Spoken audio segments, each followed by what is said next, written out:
Okay, please take a seat.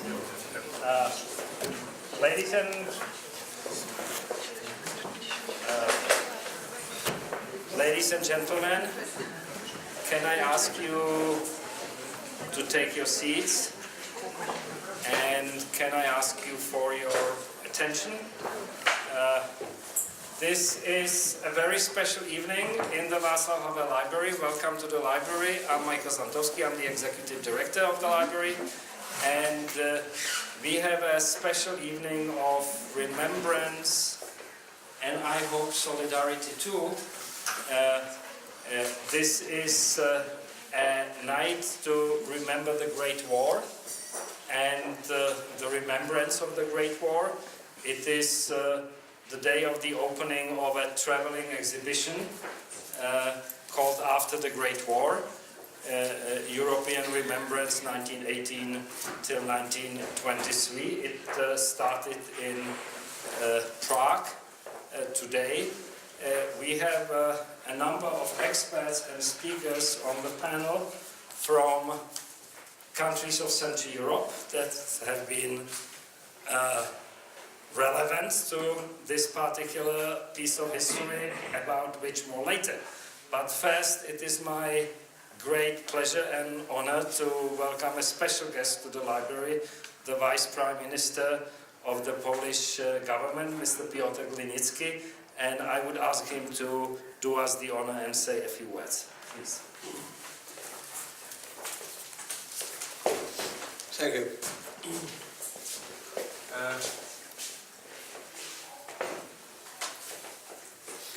I have even more than a few words.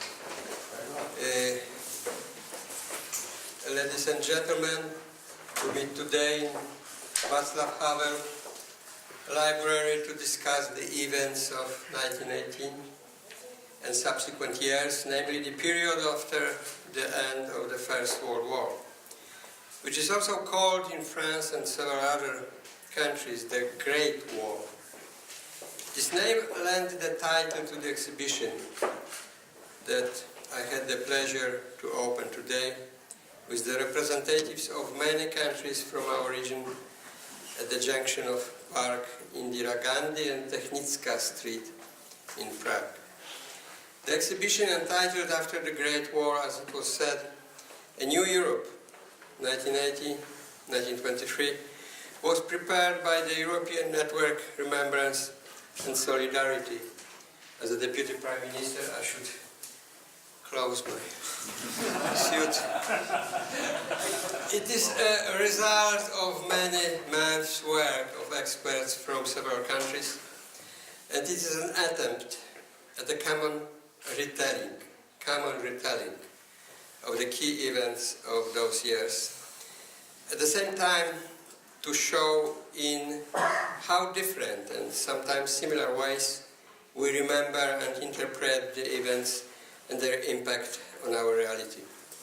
Thus, it's a very difficult task because probably every country in our region preserved different aspects of events from 100 years ago and in our historical memory, and each views the events from a different angle.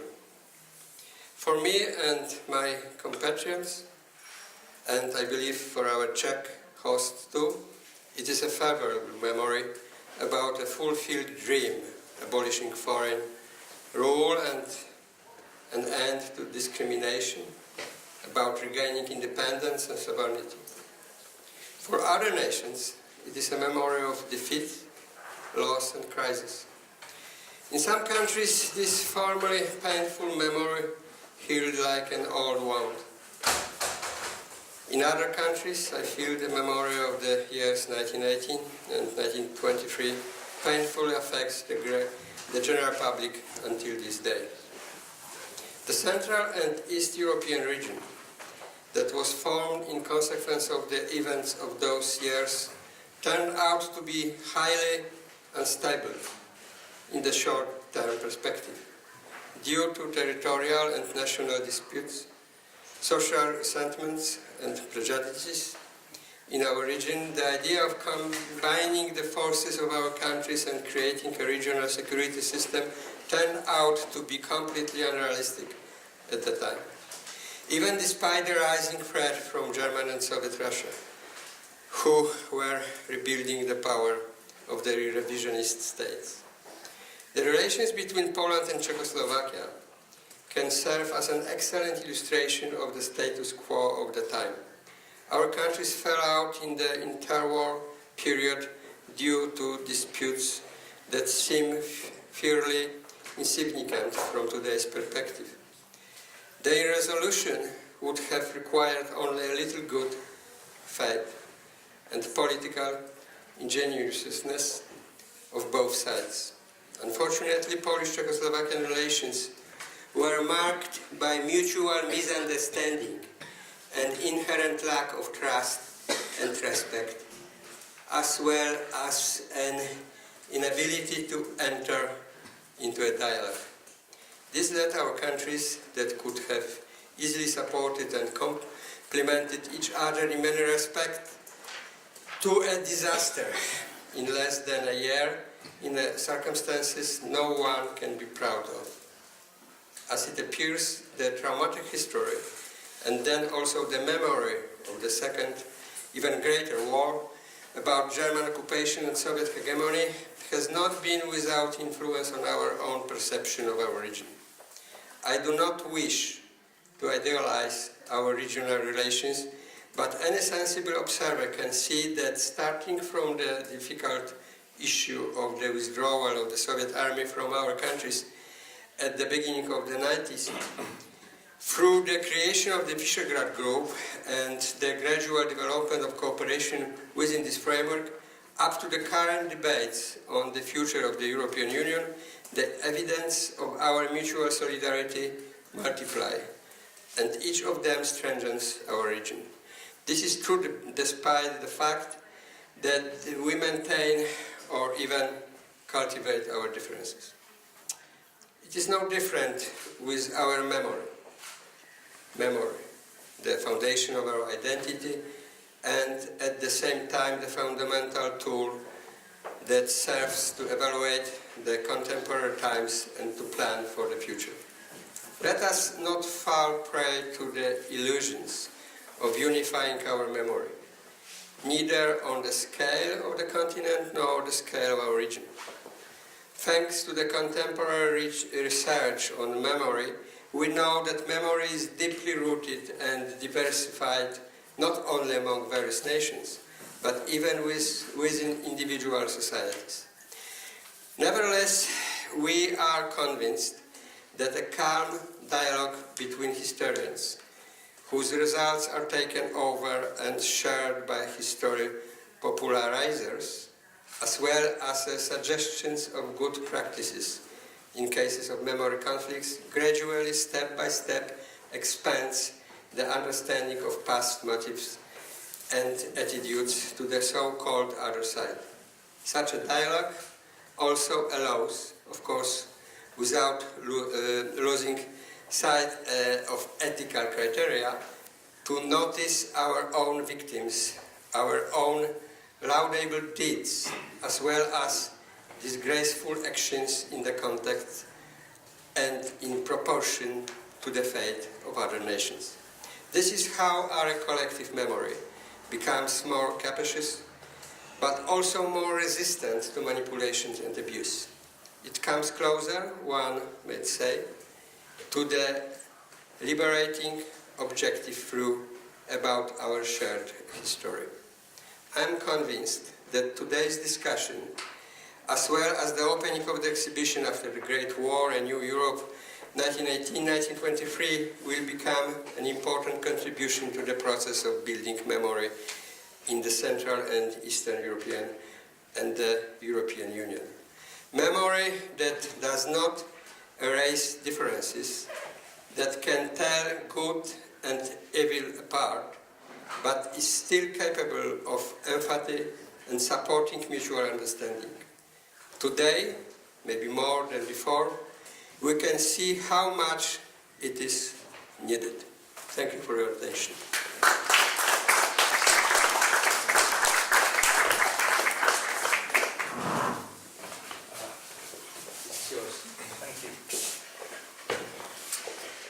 Thank you very much, Mr. Deputy Prime Minister. And I would be remiss in my duties tonight if I did not welcome another special guest, the new Polish ambassador to Prague, Madame Barbara Chuoro. Welcome. There are other ambassadors in the audience, but they reminded me that they are not yet official ambassadors, so I'm not going to name them. Now, to the panel and to our topic. We have a great representation of Central European historians here, all experts on modern Central European history and on the period of the Great War, or the First World War, or the War to End All Wars, as it was variously called in our region. I will start from the left. Professor Jan Rydel from the Jagiellonian University and from the Krakow Pedagogical University will be one of our speakers, our old friend Oldřich Tůma of the Czech Academy of Sciences, the former director of the Institute of Contemporary History in Prague, will be another, Mrs. Rasa Balockaite from the Magnus Vytautas University in Kaunas, Lithuania, is another speaker, and finally, but not the least, the Professor Attila Pok of the Hungarian Academy of Sciences will complete our panel. I will start with a very simple question, which is not at all simple. In the prospect to the conference and to the exhibition, we speak, or you speak, about the ambition of a consensual narrative on the history of the Great War. And my obvious question as a layman would be, is such a narrative possible? Is it even desirable? Do we have one history or more, many histories? Because for some of the countries in the region, this was this year, 2018, is the anniversary of independence, a great thing, admittedly. For others, it's the collapse of an empire, which is not so a great thing, at least subjectively. And so how do we reconcile the perspectives? How do we reconcile the narratives? And what is our real goal in this? And we'll start with Professor Rydel. Thank you very much. I think the reconciliation meant as an equalization of remembrance is not possible, of course, but it is possible to understand that we understand more than in the past the positions of the others, that we understand why some society, some nation are think on this time as a kind of tragedy or as a tragedy of this state of this nation. If we deeply understand this, the situation of the others, we are one step. We made a really great step forward to speak with other people, to accept the meanings.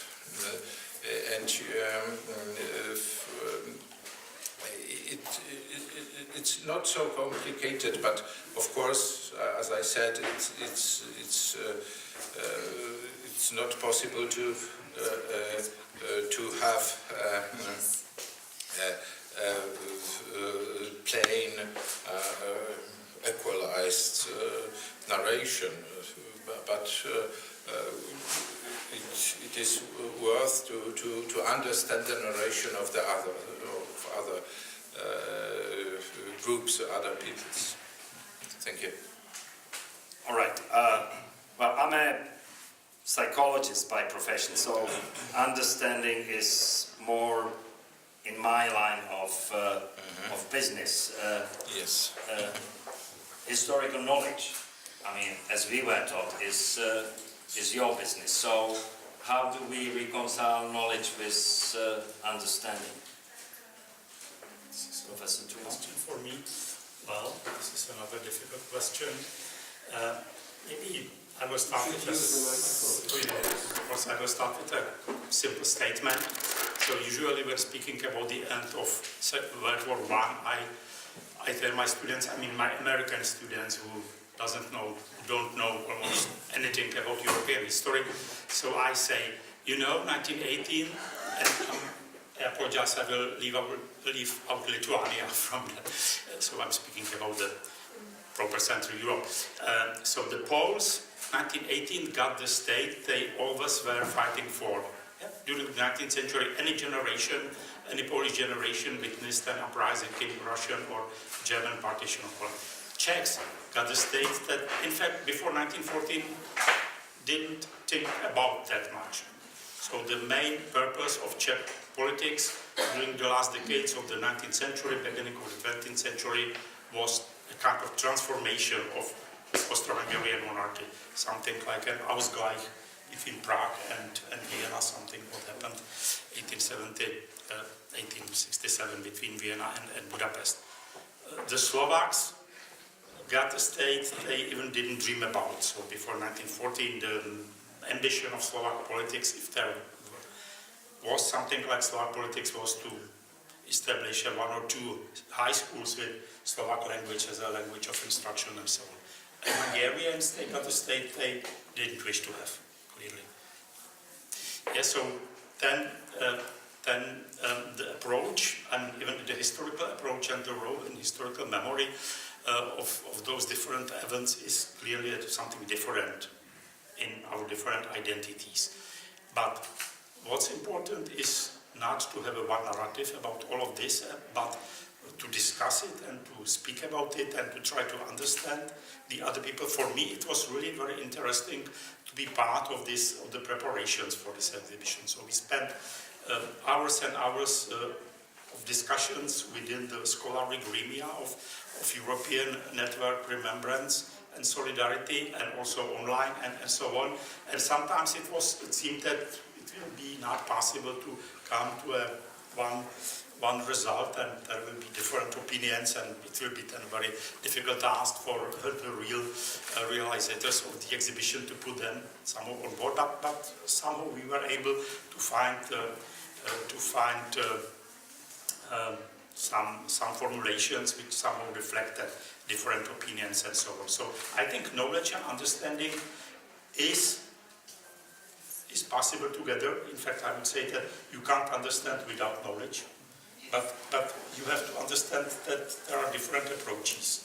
And it will be the last remark. For me, it was even surprising during those discussions that how limited in a way is our knowledge. So sometimes we focus on our own history, and sometimes it was clear that sometimes we try to use different interpretative patterns or interpretation patterns for different political but also social and cultural events of the past, and it didn't work. So I think, to summarize, yes, it is possible to know and to understand at the same time. Okay, I will keep prodding. To what extent is our knowledge determined by our understanding? I mean, to rephrase it, to what extent is our understanding of history determined by the end result of a process. In 1918, we got our own state, Czechoslovakia, and most people believe that this is what we had wished to happen all along. You know, we all wanted an independent Czech state, and the detailed history tells us otherwise. I mean, for most of the 19th century, we were thinking about various kinds of autonomy, federation, you name it, within the context of the Austrian, Hungarian Empire,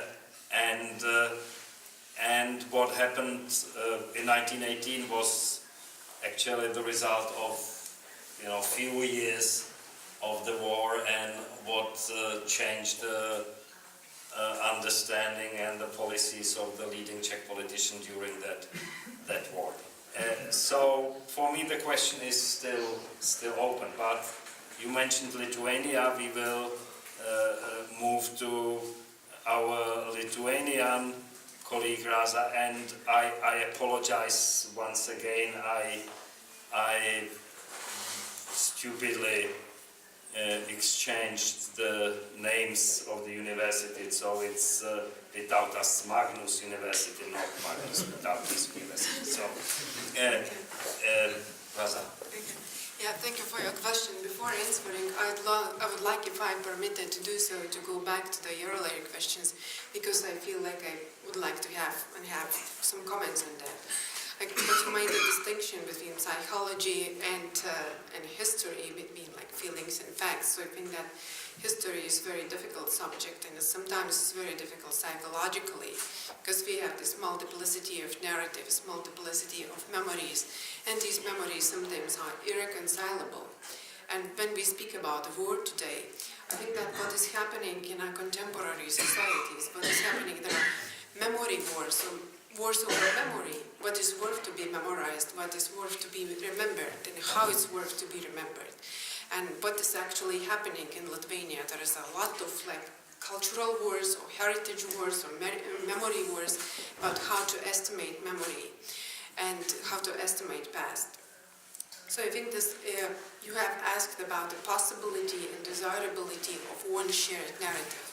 So again, it's like I'll probably replicate a little bit of what my colleague has said earlier, that it's what we need, and not a single narrative, not one common narrative, but more complex narrative to shift the memories from this kind of isolated islands of memory and to shift from homogeneity to heterogeneity, and from singularity to complexity, to incorporate other perspectives, to incorporate expectation of other groups of people, of other parties, of other agents, and so on and so on. And I think that it will make life easier, understanding how things work and why things happen.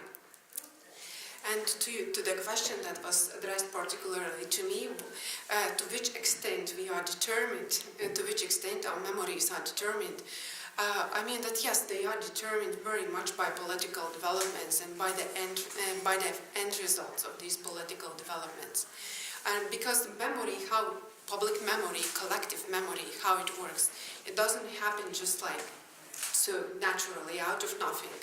It's kind of produced by a variety of agents, by the state, by school, by education, by the other institutions who are shaping this memory.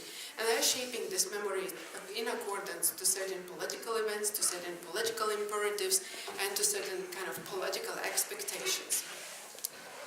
And that's it. All right.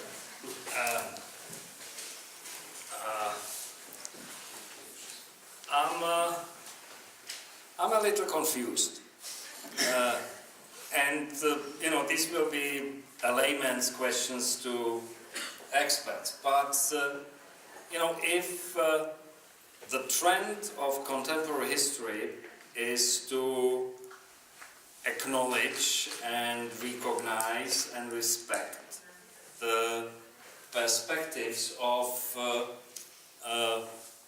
a number of a multitude of groups and perspectives that have been unrecognized or may have been unrecognized so far.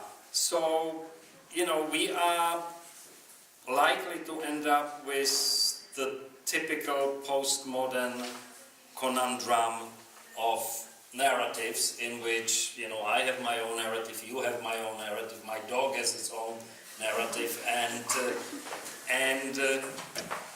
is it getting us closer to a consensus on history? Is it getting us closer to a common choir on what happened, what it means? And maybe this question should be addressed to Professor Pok, because he has the most difficult task of all of us, because he will be acknowledging a painful history. Yes, more than a painful tragedy, painful history, but a great tragedy. But before I come to an attempt at answering your question, let me start, if you permit, with 2 or 3 preliminary remarks. First of all, I think it's an extremely great honor and pleasure to attend a meeting where senior politicians and diplomats and scholars talk to each other. I think this is extremely important because we historians should not believe that dealing with history is a privilege of historians, and the way you have to deal with history is that you produce knowledge and then educators and politicians have to transmit it. No. History is a common legacy and a common heritage, and the only way to properly deal with history is if those who are in various positions and fields have to talk to each other. Obviously, if the Deputy Prime Minister delivers a speech on a festive occasion, it cannot be a thick monograph on something, but it has to come up with a very clear message. Historians have to understand that. Some historians will accept the message, others will start a discussion with them. But it's very important to talk to each other, and there are relatively few occasions when we can do that. The other is that we can have wonderful discussions and plans, but if there is not a team that is able to implement our final conclusions in the form of an understandable exhibition, then our work would have been in vain. And I think someone has to say that we have to appreciate the work of the team, of the network, that with tremendous empathy towards these scholars who participated in the advisory council finally succeeded in working on something. Now, and something very good. But as to the substance of your question, I think perhaps I may challenge a little bit our colleagues.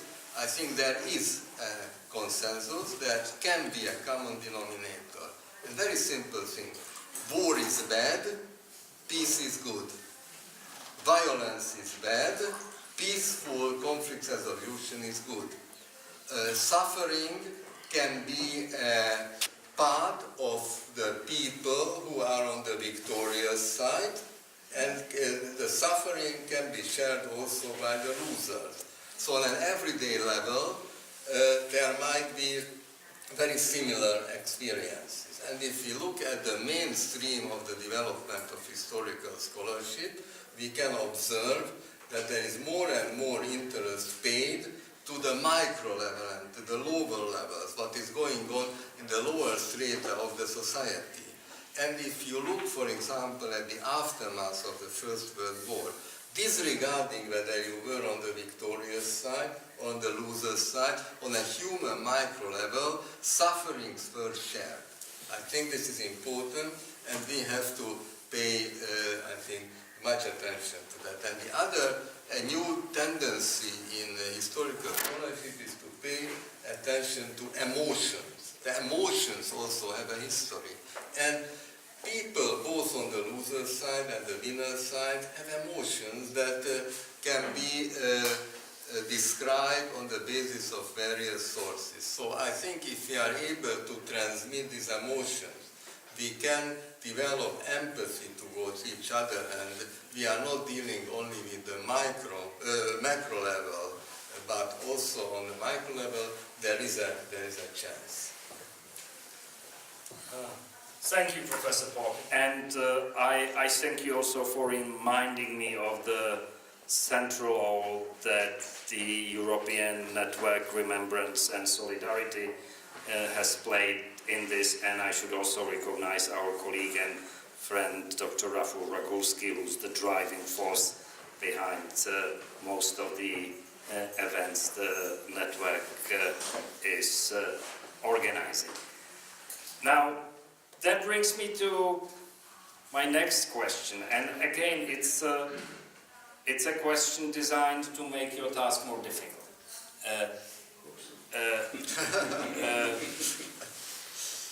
Recently, in modern times, history as a science, as a discipline, has begun to deal with emotional aspects of history, which for me means psychological aspects of history. Now, the problem is that the impact of emotions on memory is very damaging. I mean, emotions in psychological theory, emotions distort memory, make it subjective, make it unreliable, and it can even go so far as to invent histories that never occurred. And there are hundreds and thousands of psychological experiments on this, showing this inverse relationship between emotion and the reliability of history. And I'm driving at the role of oral history, studies and in our discovering of history and in our understanding of history. So, what is the exact proportion of physical history as direct evidence of things that happened? A mass grave is a mass grave is a mass grave. You will hardly make it into something else. And our memory of events which may be emotional, subjective, and much of it may be even acquired ex post factum. It's really not easy question to answer.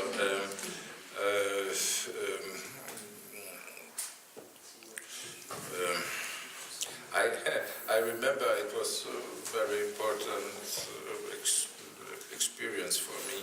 I remember it was the year perhaps 2003 or 4. It was the time of coming Polish-German dispute concerning expulsion of Germans from Poland, and one of our very good historians who are working on this team said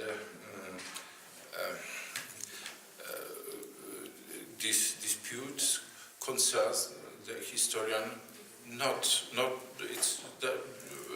historians are not part of this dispute.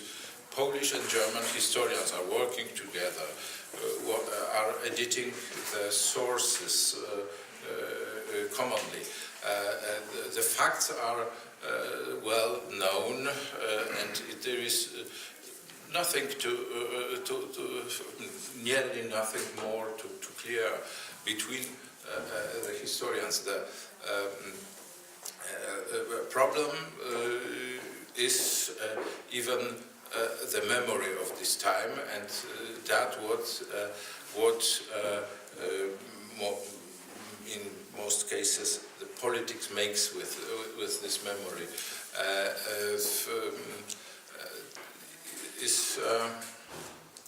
You ask about the proportion.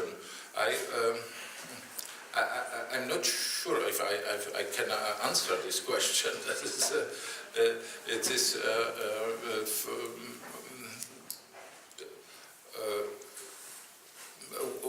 what is the history of emotion? I'm asking Mr. Pok. Oh, I would be delighted to. Please. Yes. I would be delighted to speak about that. I think that whenever a certain decision is made, that is made by human beings. For example, let me give you a very concrete example which is in the center of political and historical discussions in Hungary today, when and how Hungary joined the Second World War. Following the assumed Soviet attack on a Hungarian town in the northeast of Hungary, then Hungary declared that Hungary is in a state of war with the Soviet Union. Now, it was not a declaration of war, there is an endless discussion, but just the expression of a state of war, because this aggression, this was an argument, resulted in this and not some kind of a declaration. How could Can you remind us of the time when it happened? that this was June 26, 1941. June 26, 1941. And Governor Admiral Horthy, who was at the head of the Hungarian state, was in a position to make the ultimate decision. And his emotions, his feelings, were greatly determined by anti-communism and fear of a possible Soviet expansion ever since 1920. Because he came into power as a result of the crushing of the so-called Hungarian Soviet Republic, and what he considered to be as an absolute aim of his life, to defend Hungary and also Europe from the threat of communism. If he had not been fueled by this feeling, probably there would have been a more pragmatic approach to whether Hungary at this point has to join the Germans or doesn't have to join the Germans. There are, I think, also, let me give you a very completely different example. This is the 89-90, when there is an option, still in the summer of 89, that developments go into various directions, at least in Hungary. And if there hadn't been relatively young reform communist and oppositional leaders, they hadn't been in a position to develop mutual trust, and that's an emotion, this peaceful transition wouldn't have been possible.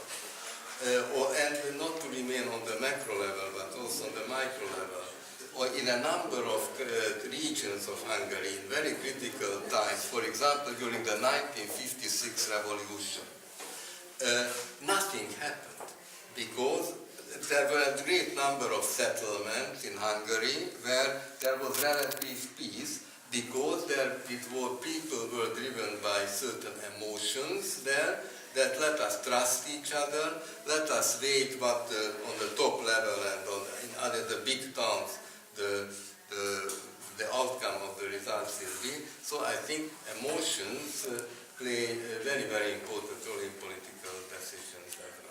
But I didn't see the book Central European Mutual Trust. Of course, every interpretation of action, of this decision making of people includes the probably emotions of these people. We reconstruct them in every situation. I think the experience and so on, the personal experience of these people. Later example is the book of Clark about the outbreak of war. Sleepwalkers. Sleepwalkers. Sleepwalkers, yes. Describes the situation of Russian Tsar psychologically, I would say, but it's a normal part of our work. So, sorry for my disruption. But if I may, I'm very happy that you've raised the Christopher Clark book, The Sleepwalkers, because it actually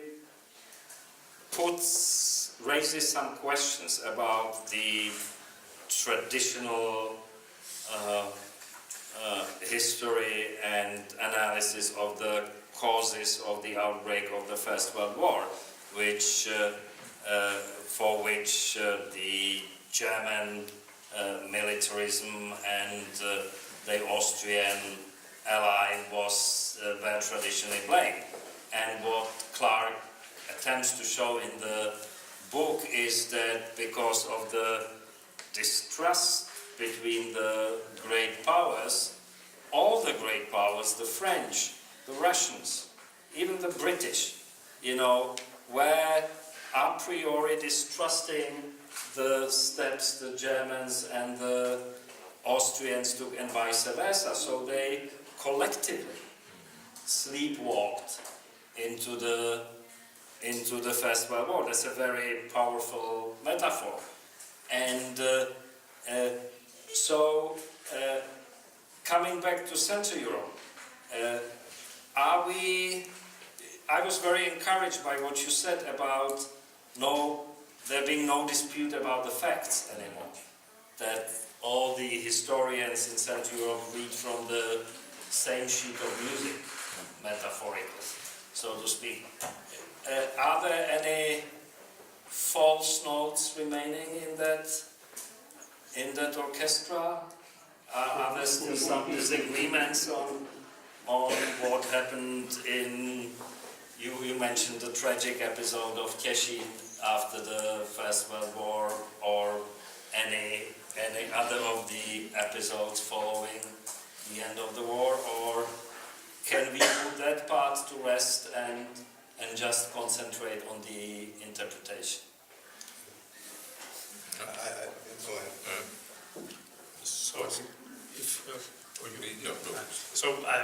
In fact, I'm not an expert on the history of World War I, because in Czech case, contemporary history starts 1938, but it's a general problem, not just for the World War I.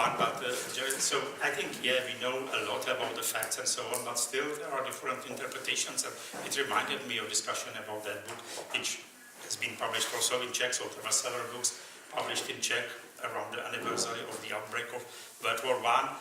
And even those great books by great authors there were different interpretations.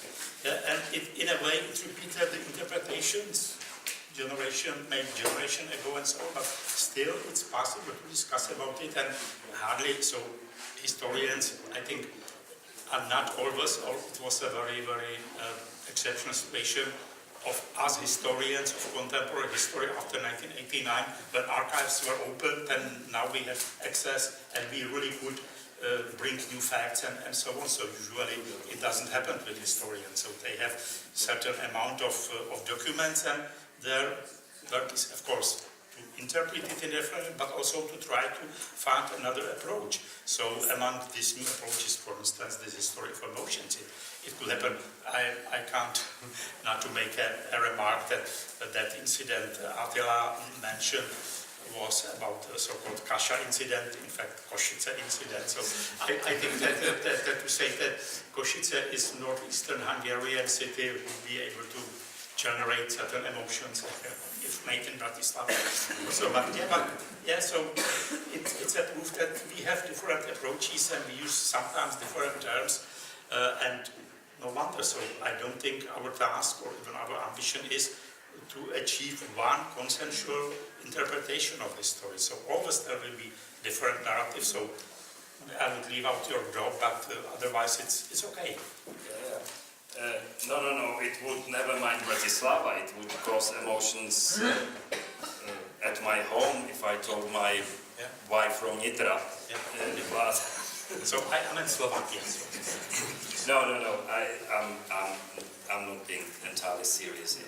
But Rasa, you wanted to join in this? Yes, I'd like to say that that the past is always open for different interpretations, and it's never fixed. So academic memory, just like any kind of human memory, is never completely fixed and stable. So it's changing, and it's no matter how well explored is the First World War or anything else that happened earlier.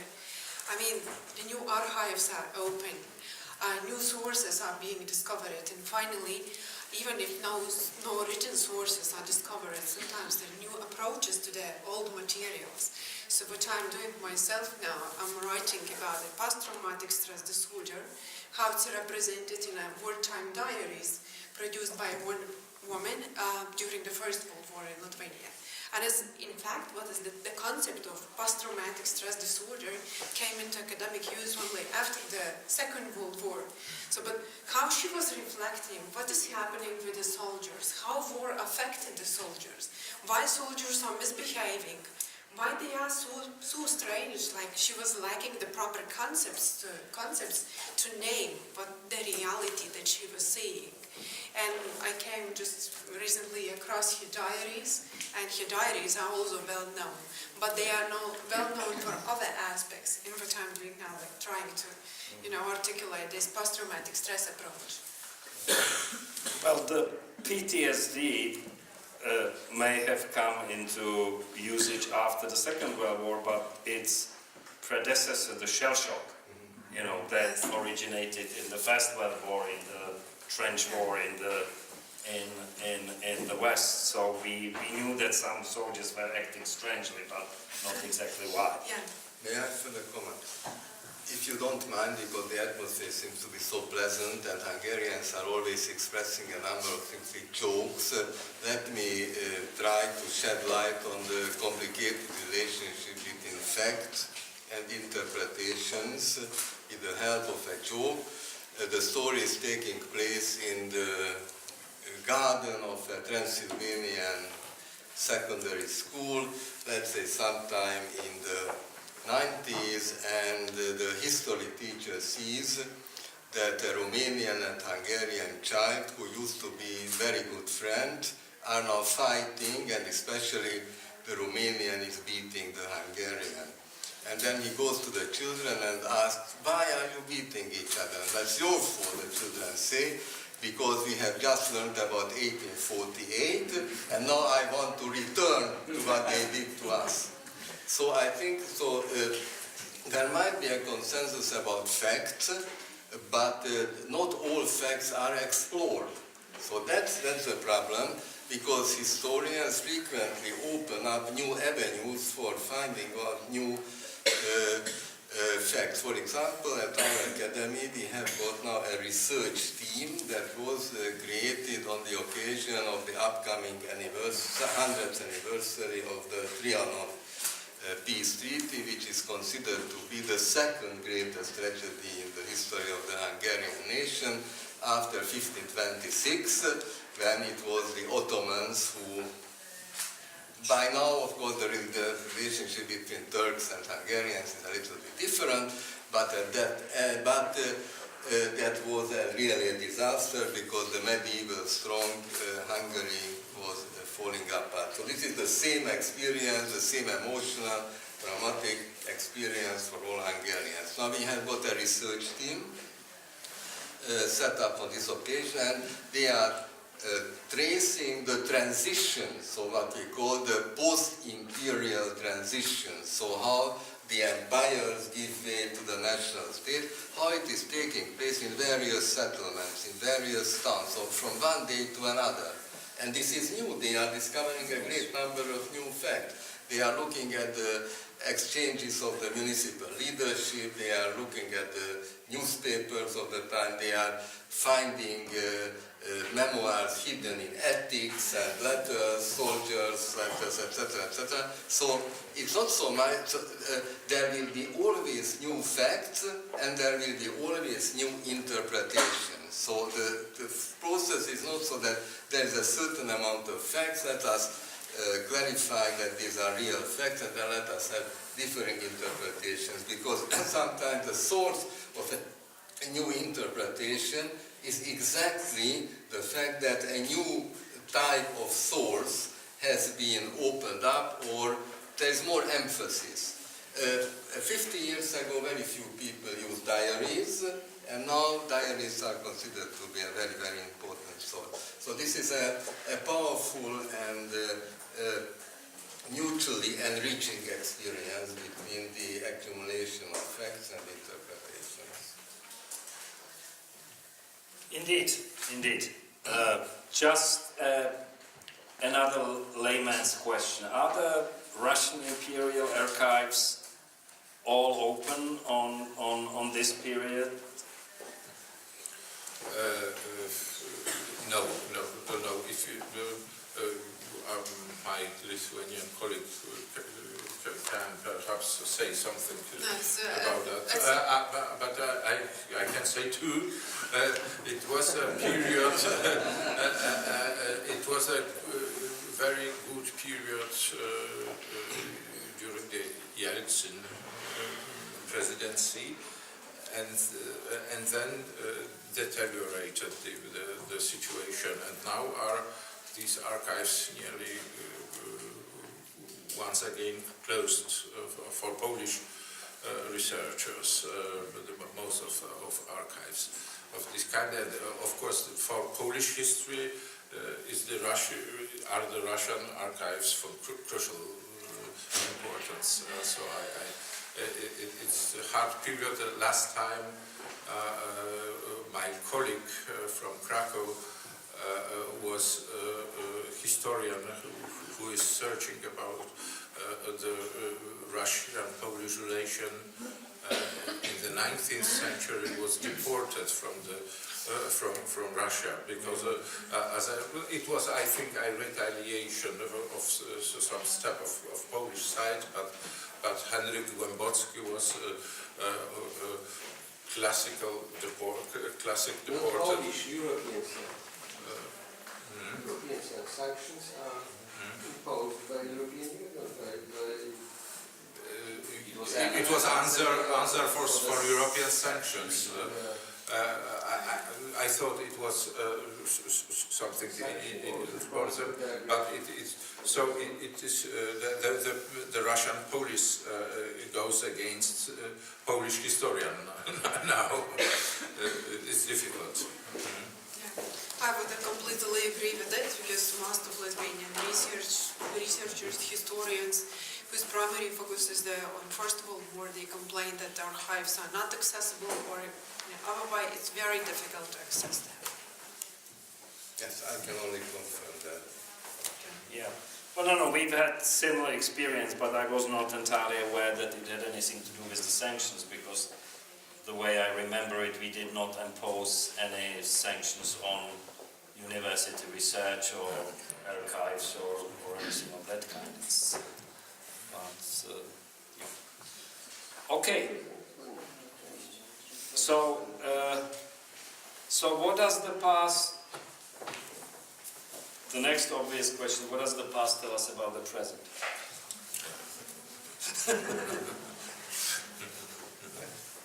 Yes, please. Well, I do not want to take the floor from anyone, but I generally say that history is the most present-oriented discipline. It might sound strange, but try to think about which history books gained international attention or broad attention. So if a book on a historical subject directly relates to some present-day issue, then does it find readers? Because in the Sleepwalkers, this is very much the whole present-day European situation and the relationship among the great powers, the whole problem on the Balkans, This is all present-oriented problems that historians try to contribute to. Let me bring here in a very sensitive issue what we might call competitive victimology. Competitive, but it means that you can observe on various occasions, and there are both scholarly and political implications. So comparing sufferings, comparing victimhood, and this is quite a terrible competition occasionally. And here emotions also play an extremely important role, because you have to pay tribute to all victims, of course, on all sides. But the problem is that if we want to set up some kind of a hierarchy among victims, that can result in great conflicts. So if we set up, there was a big discussion in Hungary about a monument dedicated to the victims of the year 1940, of the German occupation of Hungary. And the problem is that there are lots of victims, but different types of victims.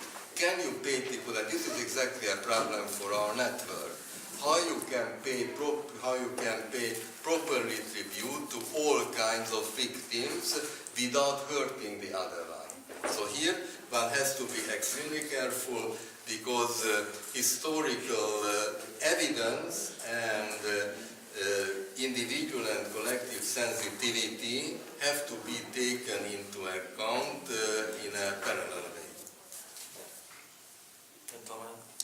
Maybe a small remark, so it somehow put together your question about Russia and so once I asked my Russian friend, but he's working in Great Britain for years and so on, and it was when I had a fresh experience like 2 years ago with that documentary movie of Russian TV about 68.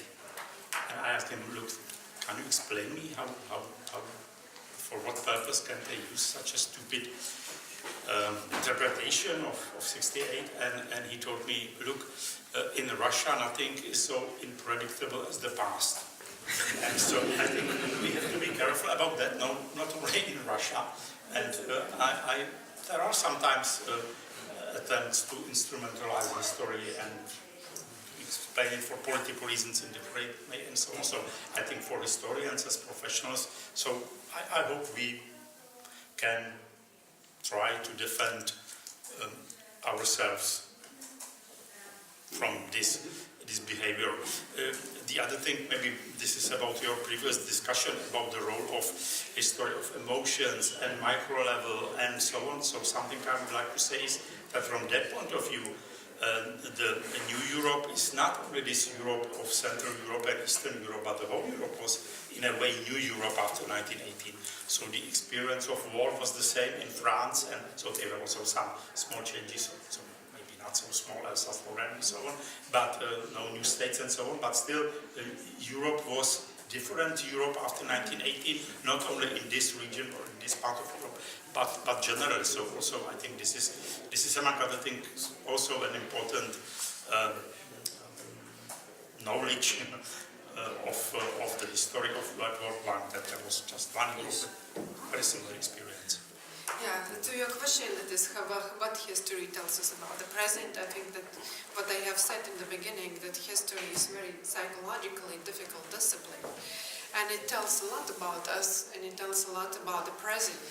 What we want to talk about, what we do not want to talk about, what triggers us, what keeps us indifferent, and in this way it tells a lot. And exactly what I was doing the research about the First World War, and it came interesting. It would be an interesting example, because in Lithuania, literally, there is no memory of the First World War. Lithuania was so much affected. I mean, Lithuanian people have been so much affected by the war, but literally there is no memory, not at the state level, at the collective level. There is no strong symbolism. There are no kind of, I don't know, any pattern of remembrance. And I was thinking why it is like that, and it's probably because the history is being told as a history of nation, as a history of state, and it's strong focus on what happened in the past for Lithuanian state, either for Lithuanian state or to Lithuanian people. And since during the First World War, Lithuania as a state was non-existent, and people have been dispersed and displaced, so there is no single, it's impossible, it's very difficult to accommodate it in one narrative that we as Lithuanians experience this and that, because people experience it in a very, very different ways. Yeah.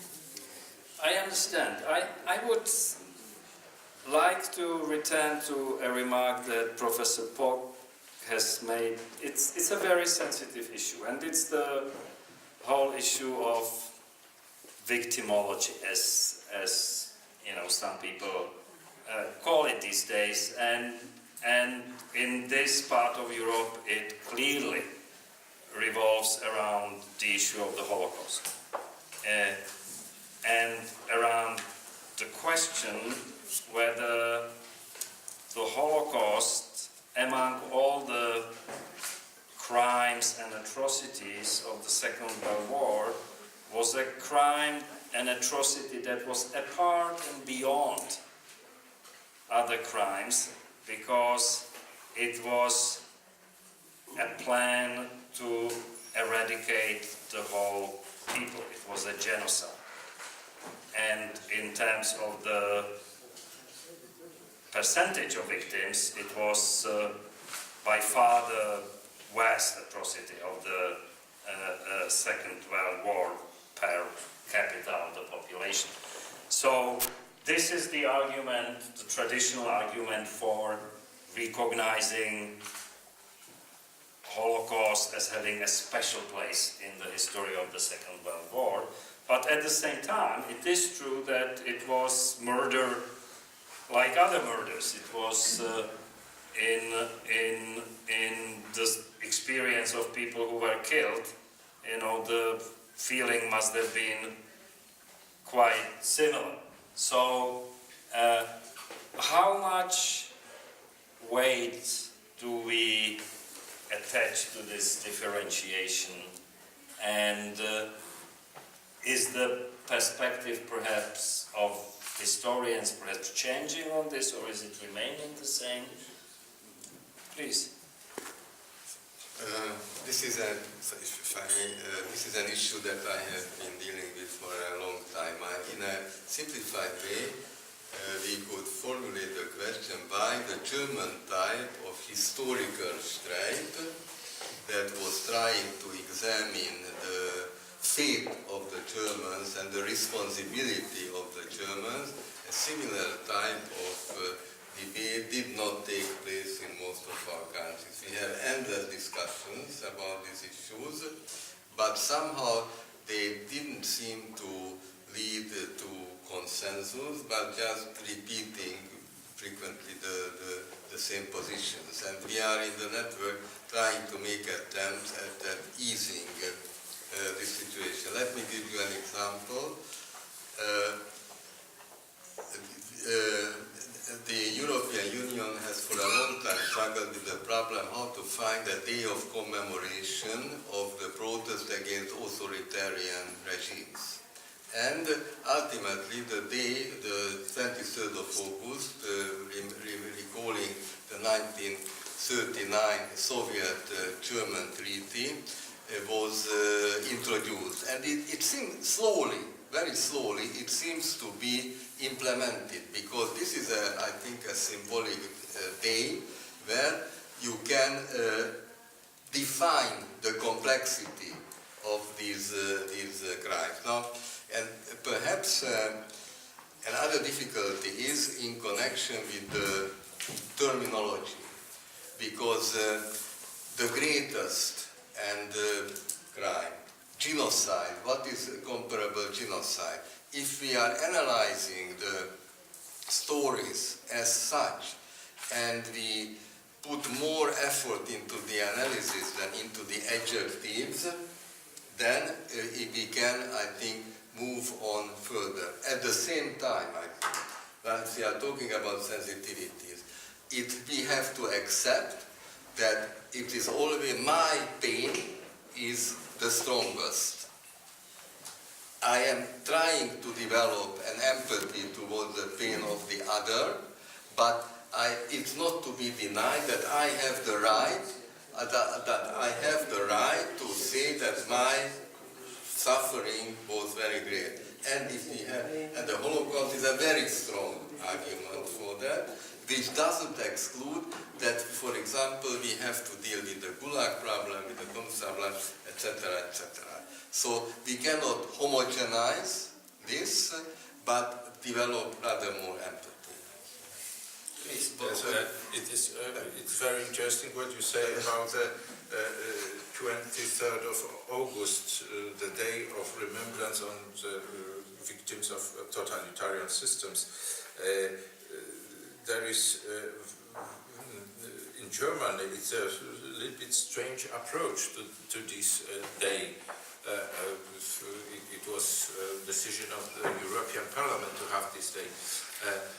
I have heard, it is I think not very public information, that after establishing of this day, the delegation of leading persons of the Gedenkstätten in Germany goes to Madame Merkel, to the Chancellor Merkel, and said it is very bad idea to have this day, and they please that Germany makes nothing on this day. The interpretation was it is this day is leading to the comparing Holocaust and other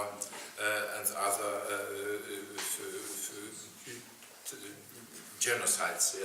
Yes, during the Second World War or during the totalitarian period, and it is very extremely radical position in this case.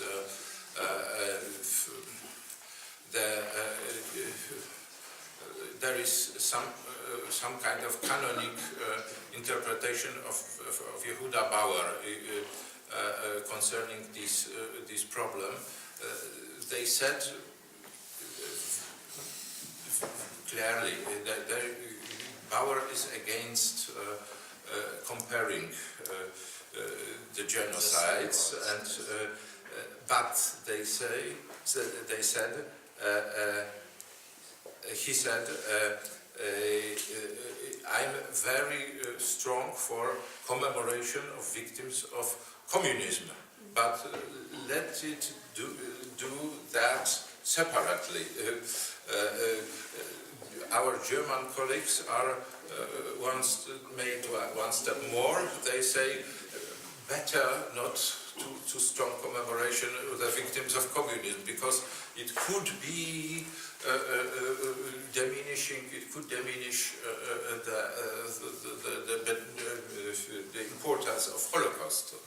Well, that is another issue, and I can confirm what you are saying. Yehuda Bauer, who's a historian at the Yad Vashem Museum in Jerusalem, has talked to us about it many times, and he clearly recognizes that there is a special case for recognizing the crimes of the communists, of the totalitarian regimes. But this is sometimes goes further. There is a distaste in many people in Western Europe, and even in the parties or politicians of the left wing in this country and in other countries, about making parallels between the crimes of the Nazi period and the crimes of the communist regime. And there is a well-known case in point. There was a conference on the crimes of communism in Tallinn, Estonia, and the Greek Minister of Justice who was invited to attend along with other ministers of justice of the European Union, declined to go and wrote a letter that this is in contravention to the European values to commemorate the crimes of communism in this way. And I recognize as a politologist, as a politician, that there is a difference of perspectives on this, and that we have not quite reached an understanding on what we experienced during the totalitarian era and what they think we experienced, which may be two different things. Yeah, just because it's a deputy prime minister made a remark that facts, not emotions. Yes, facts, not emotions. The first major conference, I think it was in 2011 in Budapest, that the network organized, was about the problem whether we can count properly, I mean in the arithmetic sense, we can count, whether we can count the number of the victims of the authoritarian regimes. And it was an endless discussion. Let me give you again a sensitive example. It was about 10 years ago that there were a number of atrocities against Hungarians in the Vojvodina. So the Serbian-Hungarian relationship with the Vojvodina got very tense. And the two heads of state decided to set up a historians commission to look into the problem, because one of the arguments that also came up in these atrocities is how many Hungarians the Serbs killed in 1944 October, November, the partisans killed, and how it compares to what the Hungarians did in Novi Sad in January 42. And it was assumed that if we can come up with proper numbers, that will lead to some reconciliation. And the research started, and it's impossible to come up with reliable numbers. It is something comparable also when we are trying to properly count the numbers of the Holocaust, because we have got individual lists. If you go to Yad Vashem, for example, there are individuals in the Holocaust Museum, but the complex numbers that we have on the transportation notes, etc., are not exactly the same. And sometimes, if you look at, for example, the Black Book of Communism, it came up that 100 million victims of communism. And it said that fascists have 20 or 30, but I think that's why I think emotions and interpretations are very important, because so we cannot say that if a system is responsible for 100 million, that is much worse than the system that was responsible for 30 million. Because we can say that every murderish system is murderish system and is responsible for a genocide. So we have to employ more nuanced approaches than simply the numbers, because that conference shows this. That's obvious. Sorry, that's obvious.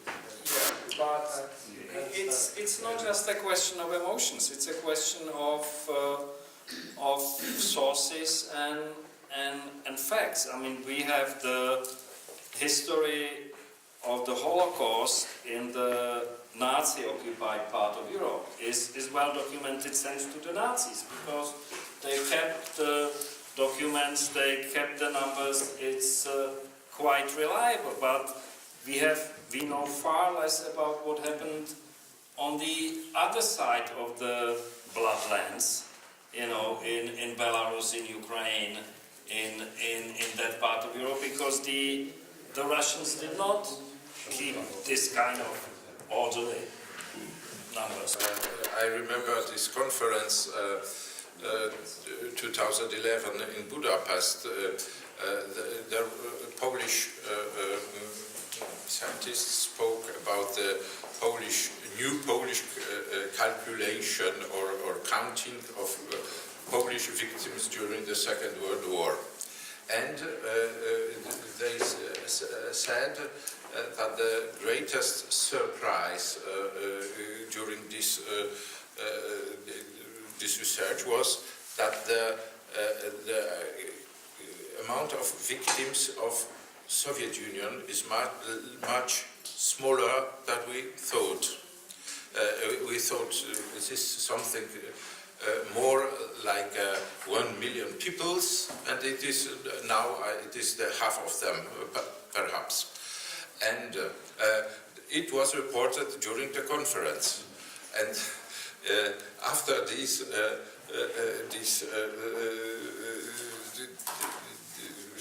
speech came Russian colleagues. To me, colleagues is not a good word.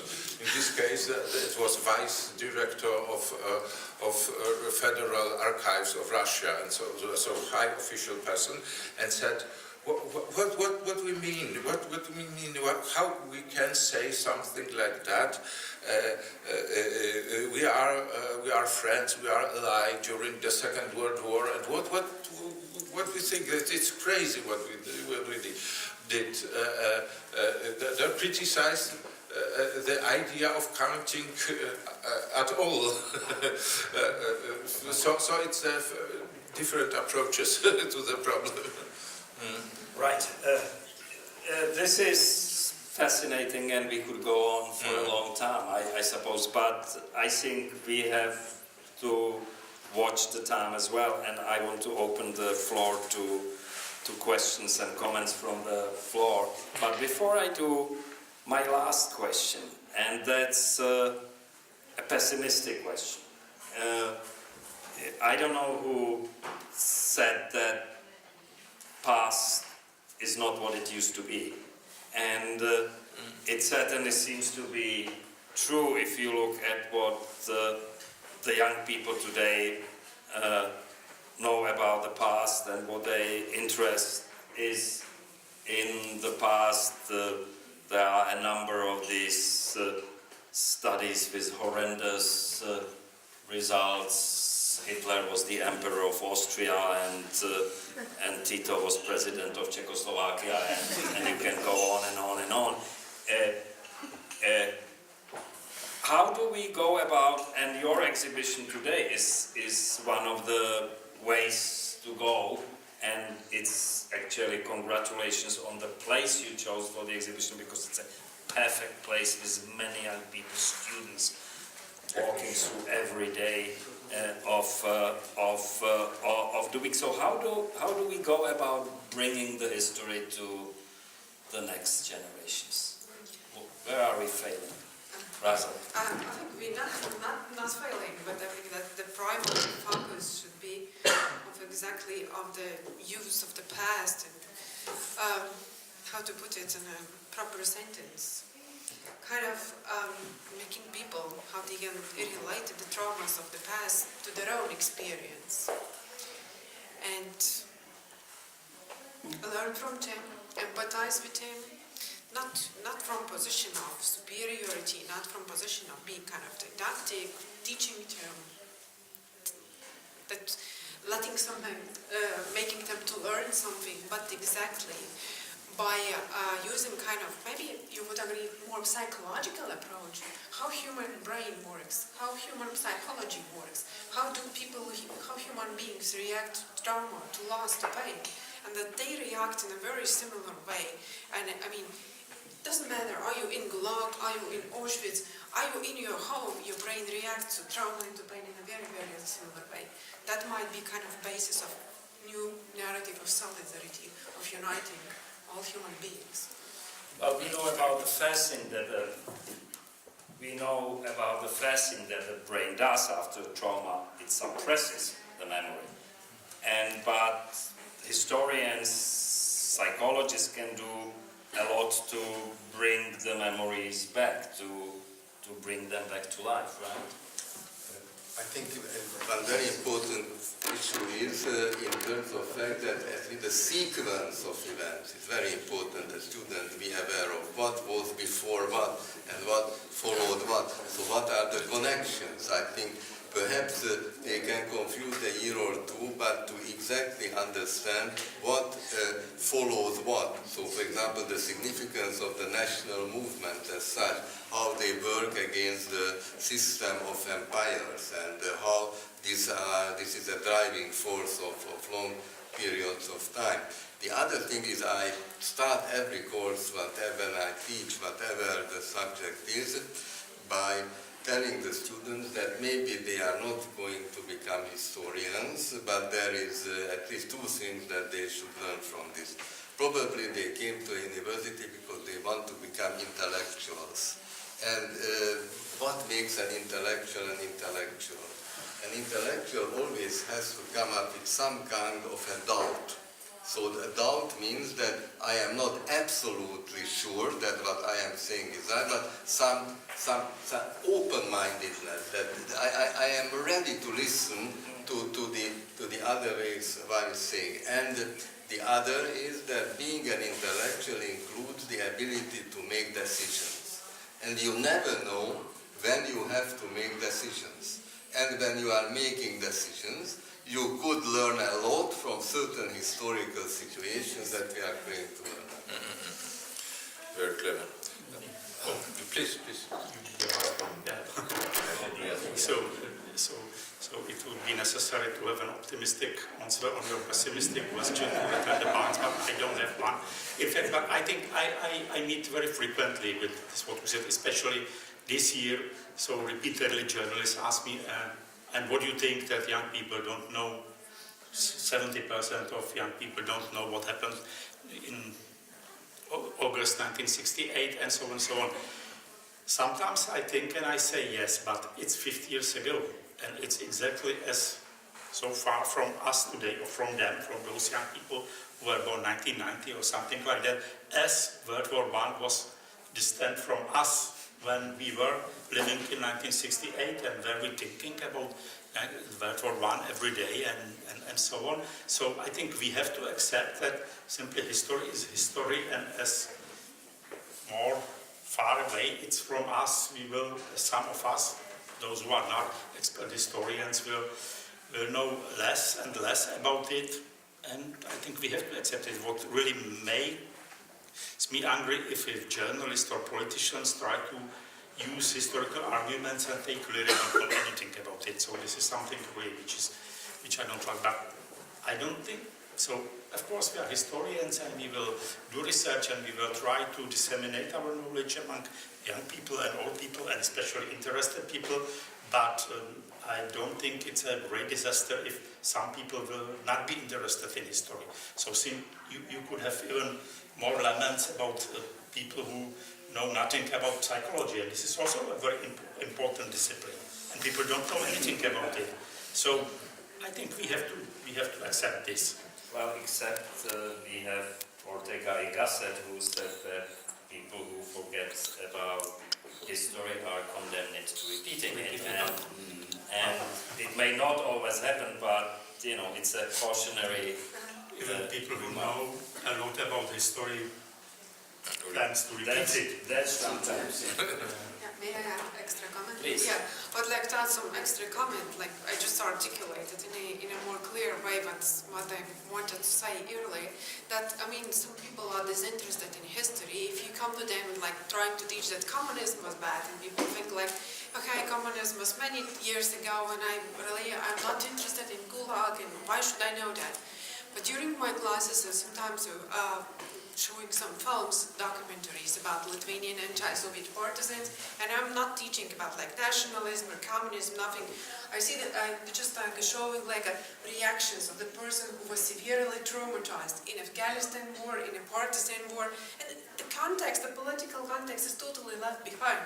And I received so much reaction from the audience, and so many people say, it's fascinating, it's exactly what my grandfather did, what my father does, what my boyfriend's stepfather does in daily situations. And like one young woman said, once I was in my boyfriend's house and he dropped the knife on the floor in the kitchen, just accidentally, and said, my boyfriend's stepfather looked at me with a scary gaze, and she said, now I realized why he was looking like this, because he was in war. So this is what I mean, how you can make people relate to the history, not like, you know, it's like communism was bad, or that's something that happened like 200 or 100 years ago was really bad, and it should not happen. And people, naturally, they say like, why should I care about Gulag?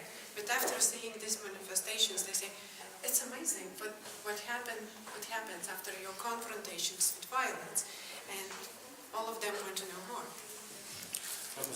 Your question is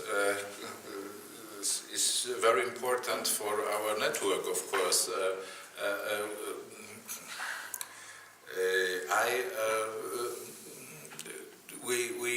We have at least two continuous programs with young people. One named In Between. It is a program for students or young postgraduate persons who goes with us in small groups in the border regions in whole Europe. I would say last time Berlin, the situation of border between West Berlin and Ost Berlin, and at the same time the other groups in the Western Balkan. And the people are speaking with local people, are collecting the photographs, make interviews, and so on and so on. The people are. We have much more candidates for these activities as we can accept. The same is with our program for younger people, Sound in the Silence. We sent the pupils from the middle schools, or how do you say, gymnasium, in the place to the places such as former concentration camps or other places with traumatic past, no? And they learn about these places and then try, under instruction of professionals, to make performances, something theatralic activities that articulate their new experience with these places, and it is very popular too. So perhaps these methods are a little bit elitary because we can in a year we can have 40 or 50 people, young people in between, and a little bit more in the silence, sound in the silence. But the interest there is the interest. Well, I'm very happy I drew out all these responses from you because, in fact, we are also engaged in this library in a number of similar programs, and some of our colleagues in the post-bellum Memory of Nation initiatives are also doing great things about it. But the question, as you said, is this an elite, or how do we address a sufficiently large number of people? We're still working on it. Now, it's the people who should speak now. So if there are any questions, comments, arguments from the audience, now is the time to raise them. Mr. Vice Prime Minister. Sure, you can keep it. First of all, I'm grateful to all of you because it was interesting, not so boring, as it happens sometimes. But why I stress facts as not only because I'm conservative in my opinions, but I still believe that we have firstly rely on facts and on knowledge. Then we can discuss emotions, interpretations, circumstances, and so on. And there is still a huge hunger for facts. There's a lack of facts. First of all, the communist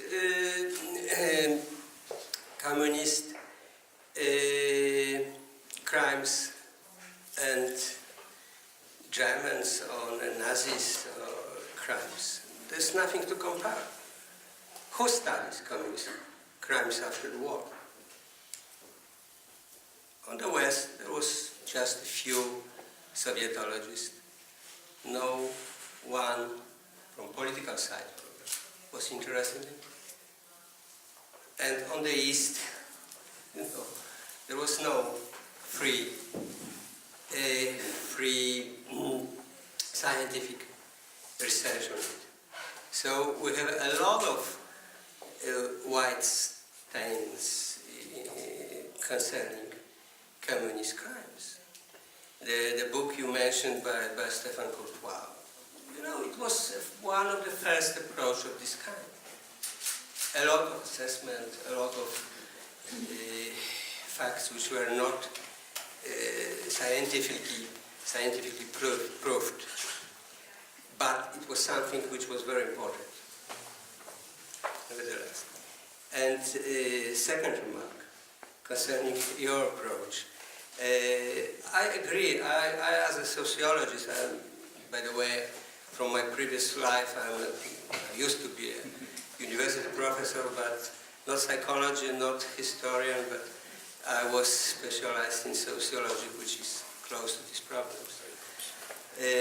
So qualitative approach is very important.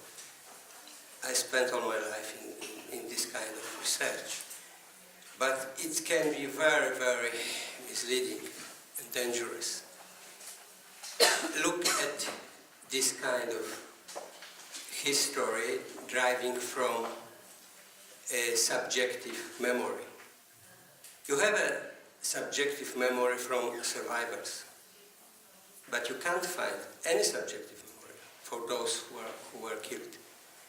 And sometimes it can lead us to very controversial results. We have a very dramatic experience in this field in Poland, because as you know, there is a kind of anti-Polonism concerning the Polish-Jewish relationship during the war. Because what was the main Jewish experience from those who survived? Contact with Poles. And some of them were very negative because of capital punishment for helping Jews and all these experiences. In this war, critical circumstances. On the other side, you have no subjective memory of Jews who were killed in concentration camps, because their contact with Germans was very short and without any future after this. And there is nothing to compare between these two collective memories of survivors and those who were killed. So we must be very, very, very, very careful if you are using this approach as an equal to the conservative, boring historian studies based on facts. Thank you. Thank you.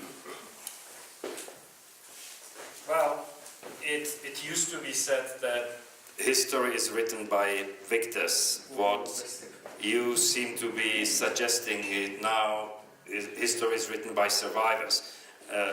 Well, I would argue it's still a sign of progress, but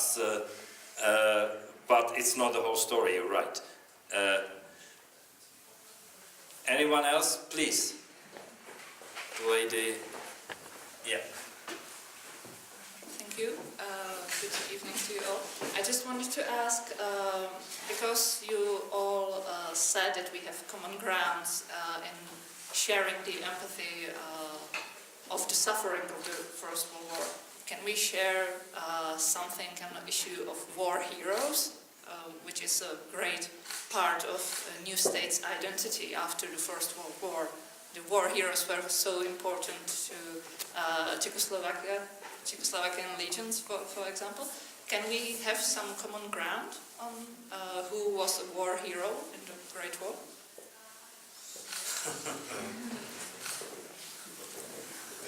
Who wants to have a go at it, Professor Paul? The Visegrad Fund had a project, My Friend, Your Enemy. And I think it is exactly my hero, your enemy.